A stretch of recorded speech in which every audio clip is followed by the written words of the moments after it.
Welcome to this edition of Managing Through Crisis, where we feature Harvard Business School faculty sharing their insights on topics related to the world-changing pandemic that we find ourselves in the midst of. In previous episodes, we've covered a wide range of topics, from best practices for working remotely, to the role that leaders must play in times of crisis, to how small businesses can cope.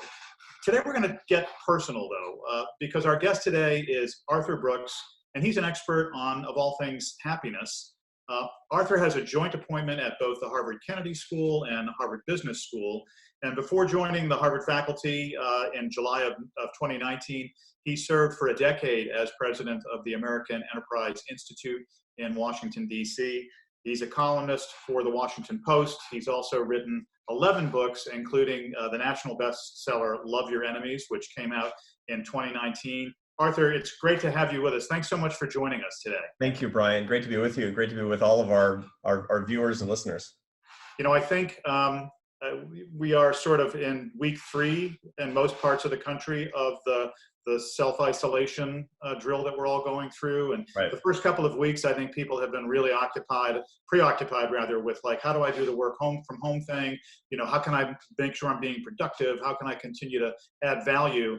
And now, as things become more real and we're watching things unfold in the media that are really unsettling and troubling, I think we're starting to hit a different point of inflection with people. And I don't know if you're seeing the same thing. Is that one of your observations? Yeah, so people can put up with almost any disruption to their schedule for a couple of weeks. You know, for a lot of the people in the HBS community, annual vacation is the disruption of work.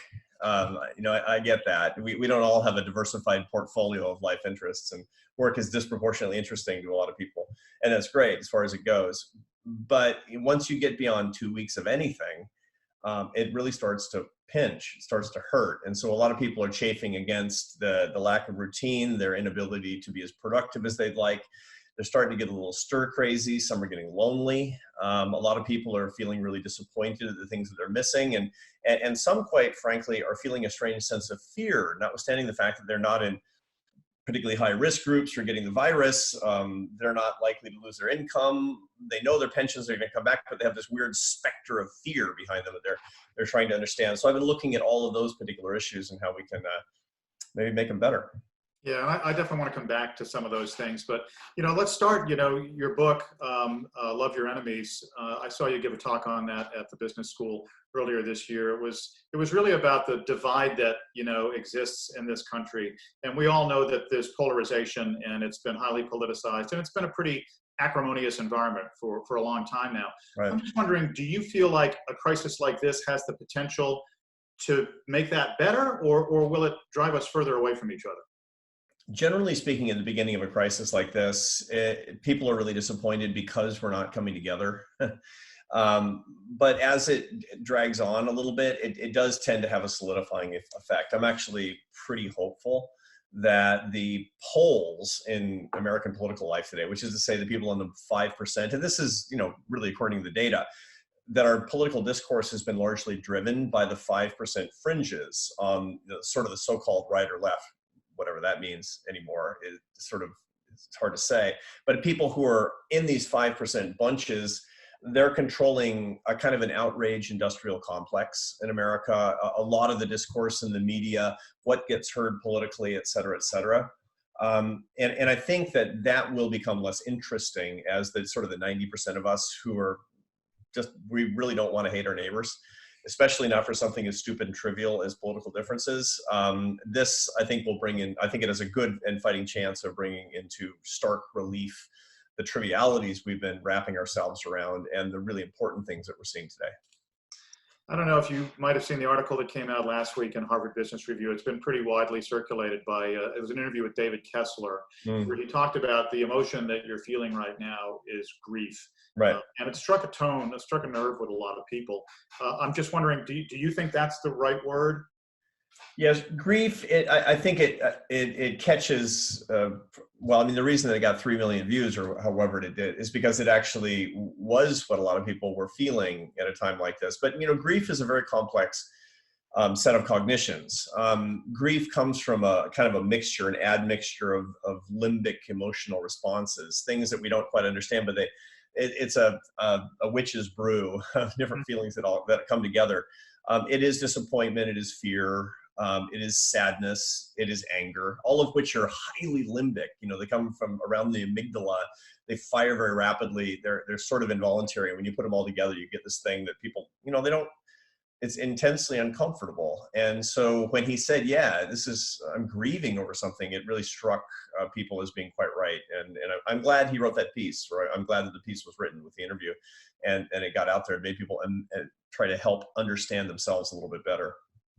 Yeah, as I said, I think it struck a nerve with a lot of people. And I think another emotion that I've heard a lot of people talk about is uncertainty. And maybe those two things are linked together, or maybe fear and uncertainty. But just, how would you suggest people deal with uncertainty in a time like this? So uncertainty people have a tendency to use it synonymously with risk. And that's wrong. Risk is a phenomenon in which there's an outcome that is not known, but we understand what the possible outcomes are, and we can assign probabilities to different outcomes. The HBS community are experts in risk and how to manage risk. I mean, that's what we talk about in the classes. What we teach our students is how to manage risk. They're risk management experts. And one of the things that people find out is whether they should be entrepreneurial in their career or more in terms of conventional industries because of their capacity, willingness, and ability to take risk. Uncertainty is different. We don't know what the outcomes are. And so therefore, the probabilities of unknown outcomes are unknowable. That's a really different phenomenon. Now, why is uncertainty so intensely uncomfortable? The reason is because when you don't know what the outcomes are, they might be truly catastrophic. And when you don't know what the probabilities are, you might truly be in danger. And that stimulates the amygdala to give you a fear response. Now, that fear response fires much, much faster than anything in your conscious brain. The human prefrontal cortex, the part of our brains that makes us understand ourselves, the conscious thoughts that we have, is great, but it's slow. The amygdala will fire a fear response in 74 milliseconds, 74 1,000ths of a second. And you're having this firing all day long. You're looking at the news and you're feeling this intense uncertainty, which is giving you this fear response. Now, what we try to do naturally, especially HBS types like us, what we try to do is we try to take uncertainty and turn it into risk. How do you do that? By actually trying to understand the problem so that you can cognitively assign probabilities to outcomes. I can handle risk, can't handle uncertainty. So how do I do that? By binging on the internet all day long, by listening to news 7 hours a day. But here's the point. You can't turn it into risk. These are unknowable verities at this particular point. And so we're going about it in the wrong way. Number one, don't ignore uncertainty because that'll just be like a ghost that's following you around. Don't try to turn the uncertainty into risk because you can't do it. You don't have the computer simulations that the CDC has. Even they can't really do it very well. So how could we, if we're just watching CNN, do it? The way to deal with that uncertainty is to accept the uncertainty per se, to ration the amount of inputs that we're getting, and to do basically what psychologists tell cancer patients to do. You don't know what's going to happen next week. You don't know. You don't know what's going to happen next month, but you do know that you're alive today. That you do know. That is 100% certain. Bank on that. Use that. And so what we need to do is to lean into the uncertainty per se and be fully alive today as opposed to half alive and fully scared. Yeah. One of the things, we've got a bunch of questions from our viewers, and I've sort of chunked them into, personal questions. This is sort of like, how do I, as a person, deal with what I'm going through? And then there are things that are related to kind of job stuff, like for my work, how do I deal with that? And then some questions for, if you're a manager, how can you help to move your team through a time like this? So you've just hit on one of the most important sort of personal questions that people have, which is, how can I avoid fearing the worst in a situation like this?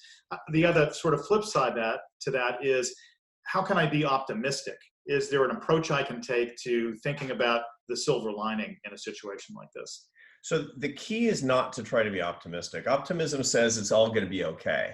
I don't know it's going to be okay. What we need to be is not optimistic. We need to be hopeful. Very different. Again, this often used synonymously, and it's incorrect to do so. Hope is to say something can be done and I can do it. Not that it's all going to turn out okay. So the key as a manager is to empower people to be hopeful and to be agents of something positive. Say, look, we don't know what's going to happen to our company. We don't know what's going to happen to the economy. We don't know what's going to happen with the coronavirus and who's going to get sick, but here's what we're going to do today to make something better. Here's how you are going to be the agent of something powerful and positive. This is what great leaders do. They say, do you see something better? Do you see your part in it? Let's get it done. Terrible leaders, they say, I don't know. Great, terrible leaders are paralyzed by uncertainty and fear per se, or even worse, because of uncertainty and fear, they display displacement behavior. They try to control things disproportionately to try to, it's very interesting. There's a lot of research that shows that when people who have a lot of fear of uncertainty, they tend to be prone to eating disorders. Why? Because they're transferring their uncertainty and their fear from uncertainty from one area into something they actually can control. Managers do that too. Managers will become despots and dictators over the things that they can control because they're afraid of the things that they can't. They have to resist that and simply to engender hope through empowerment and making people agents of positive change. That means different things in different environments. It means different things for different companies. But using our imagination, all of us can do that. So we've heard from some folks who have said that they see their coworkers and people around them, kind of moving from panic to fear, like a whole range of emotions. And they're asking, is there anything they can do to sort of calm people down and alleviate some of the panic that people are feeling? The number one thing to remember is that fear for managers is a contagion, and it's contagious from the leader to the follower. It just is. I mean, it's extraordinary. One of the things that I talk about in my leadership classes that I teach at the Kennedy School is I say, your emotions matter disproportionately. It took me a long time as a CEO to figure this out, probably a couple of years. Because there are days when you're afraid or you're bummed out or you're angry or whatever. You have to calibrate your own emotions, understanding that there's an amplifying effect to your own emotions for the people who are looking to you for stability. So, and that's especially true in a time like this. Leaders need to be steady agents of, what they need to reflect the environment that they want to see from the people in their workforce. This requires the greatest level of maturity. These are the times, these are the crucibles that separate great leaders from not great leaders. And a big part of it is the steadiness that they actually can show emotionally. If you're worried about too much panic and fear in your workforce, look yourself in the mirror. Are you showing fear and panic? That will be magnified by the people who are looking to you.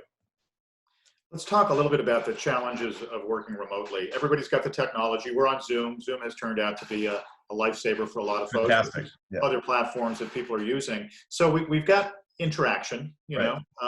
Still, the feelings of isolation become real after a period of time. Are there things that you can advise people on about how to feel like they still have that human contact that's so important?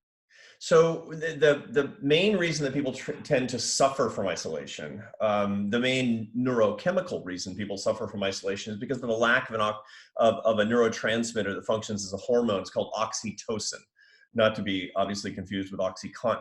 It's oxytocin is this neurotransmitter, and it's intensely pleasurable. It's produced by the human brain in response to eye contact and touch. It binds people to each other. It's an evolutionary phenomenon insofar as the greatest burst of oxytocin that your brain creates is the moment you lay eyes on your newborn child. This is what binds people to a complete stranger who can do nothing but lie there and cry and demand stuff. Like the minute you lay eyes on your newborn baby, you would die for that baby. It's like, why? What? Because it's oxytocin. It's a miracle and it's a gift. But we get it from looking at even strangers in the eye, but especially the people in our lives who are very meaningful to us. When we don't have touch, when we don't have eye contact, we don't get oxytocin, and that's where we get that intense loneliness and isolation that's really making people suffer. So the question really, therefore, is how to get your oxytocin that you're craving, even though you don't know you're craving it. And the answer, it all comes from, once again, from eye contact and touch. So the big mistake that people are making these days when they're really isolated is spending too much time on social media. Social media is beyond half an hour a day and unmitigated bad in people's lives under the best of circumstances. So what happens is if you use any social media for less than half an hour a day, it's a complement to your in-person relationships. Any more than half an hour a day, it starts becoming a substitute for your relationships. Now, what are you doing? You're getting a substitute for human relationships, so there's no eye contact and there's no touch. Bad. And so you're getting the empty social calories. 6 hours on Snapchat or Instagram or Facebook or for people you're in my age, Twitter, which is, what it's doing is it's like eating burgers and fries for every meal. You're actually getting hungrier and you have less nutrition while you have too many calories at the same time. So start substituting the bad tech for the good tech. Brian, right now we're using good tech. Why? Because I'm looking at you, man. It's giving me pleasure. It's really great. I mean, we're talking about things that we care about, and I'm actually making eye contact right now. I can't touch you, but it's social distancing. Yeah, but I can look at you, and that's really important. So use tech where you can see. That's principle number one. Principle number two is eye contact with people with whom you're quarantining. I have a tendency as kind of ships passing in the night of not making eye contact, not looking up from your book as you talk to people. You need to make eye contact with everybody. By the way, even people in the supermarket, just hi and make eye contact. That's weirdly pleasurable right now. That's because you got a little bit of oxytocin. The third is actually being purposive about making contact where people are touchable because you're quarantining with them. Everybody in your home needs to have a 20-second hug every 2 hours therapeutically, because that's how oxytocin will peak according to the best research on the matter. That sounds like an assignment from you, Professor. It's an assignment. It's from your social science professor at HBS. Says you got to go hug somebody for 20 seconds right now. We've had some questions from folks about, again, working from home and how do you balance, the work that you're doing. Everybody that I'm talking to, people who are on my team are saying, God, it's so intense. I feel like I'm working much more than I do when I'm at the office. And right. How do people think about alleviating the guilt, if you will, about like walking the dog around the block or doing something to step away from the intensity of the work? So what's happened is that people have stepped back from the exoskeleton of work that's imposed by an outside schedule. And what they've substituted for is the endoskeleton of work where you set up your own schedule from home. Now that's good as far as it goes, right? I mean, there's all kinds of good things that come from that. Students in particular, they're very used to the exoskeleton, so they feel at loose ends when they don't have it. Learning how to be internally disciplined, how to create focus for yourself, your own skeleton of your work is great. The problem is no more boundaries. Your home is now your office. And furthermore, there's a lot of things that we generally do that tend to be really unproductive. For example, your brain can't, as a cognitive matter, your brain can't distinguish between checking emails for fun and checking emails for work.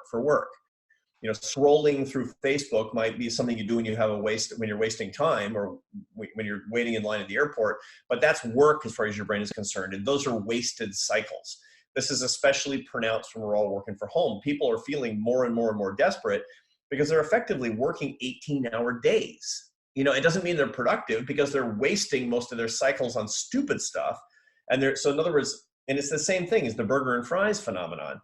I'm working 18-hour days, but I'm only getting 5 hours of work done. That's extremely uncomfortable. So what we need to do is to internally impose a structure around it and schedule everything, not just work. You need to schedule dog walking time. You need to schedule your hugging time. You need to schedule your supper. You need to schedule your television watching. Put it in the schedule. I mean, given the fact that you can't distinguish between work and life, you need to schedule your life as well as just your work and make sure you're not working more than about 10 hours a day, because more than that, it's a waste of your time and you'll be unhappy. That's great advice. I've got two more questions for you if you can stick around for another minute. Of course. One is about goals. Most of us are required as part of our work to submit our goals for the coming year or for the coming 3 years or for the next month, whatever it might be. Some people are struggling with that notion of how do I even think about like next week? How should people grapple with that kind of issue? I am not a big fan of goals to begin with. I think goals are a tyranny. And what I believe that we should have more of is intentions. Intentionality is highly directional. Goals tend to be highly, to turn into a form of attachment very quickly. They become extremely dogmatic. They become tyrants over us. And that's especially true right now, where we're so used to being goal focused in our work, and now we're trying to actually recreate or reimagine what our work is, and so we set up these goals, and they're basically cracking the whip on us, and it's not fun and it's not good. We need to basically have the projects that we're working on for all kinds of good reasons. These are things that need to get done, and these things that I want to do, and be intentional about going in a particular direction without being attached to the particular outcome. Now, I think that that's actually a good way of thinking about it at work in general, that we should be more intentional and less goal focused. And what we call that is an intention without attachment. It's a very Buddhist concept, of course, but it's good for all of us, whether we're Buddhists or not, is to be more intentional and less attached. Okay, last question for you. Yeah. When you wake up tomorrow morning, yeah. How do you start your day? What's the thing that you think about to get you emotionally ready for what's coming? I start my day thinking about what I'm grateful for. And there's a lot that I'm grateful for. I mean, I'm waking up in my house with my wife and daughter. I have grown-up children, and they're safe and well. And I go through a list of things that I'm really grateful for. And the next thing that I do is I exercise for an hour, first thing every morning. And one of the things that you have to do is to take care of your body when you're isolated like this. And I have a very complicated routine that I've been doing for the past 25 years, and it hasn't stopped. It just means that I have to do it in my house instead of at the gym. The third thing is I do my prayer, which is real important to me. It gets me ready for the day, but it helps me remember what's truly important in my life. The happiest people, they have a portfolio of happiness, and that has to do with their faith or life philosophy, whether it's secular or religious. It has to do with their family, it has to do with their friendships, and then it has to do with their work that serves others in which they can earn their success. This is a robust finding across all of social science. But so starting with the things that really matter that could get shoved out of the way, and then I hit my schedule and I march through it. And when I'm finished at 7 o'clock in the afternoon, so from 8 o'clock in the morning until 7 o'clock in the afternoon, I work. And I told everybody not to work more than 10 hours, and I just said 11. So I realized that, it's a physician, heal thyself. But at 7 o'clock, I stop, and we have supper, and, we do our evening routine, and it's working for me pretty well, I have to say. I can't imagine doing this for another 6 months, but so far so good. Arthur, it's made me happy just talking to you today. Thank you, Brian. I appreciate it a lot. You're sitting in front of Baker Library, and it's beautiful here. It is beautiful, and my office is on the 3rd floor of Baker Library, and I miss it. I love HBS so much. I'm so happy and so grateful to be part of the community. The students are fantastic. My colleagues are great. It's important for all of us to remember, who are part of this community, that the community stays strong. HBS is doing important work in just a few weeks. We're not talking about years. We're probably not even talking about months. We're going to be back at that work. What can we do as a community to be a beacon of light and hope for the rest of the world, to be leaders in a way that really matters, morally, ethically, emotionally, raising people's happiness? I think we can. I think we can come out of this maybe better than we went in, and I'm grateful to HBS to help make that possible. Thanks, Arthur. Thanks, Brian.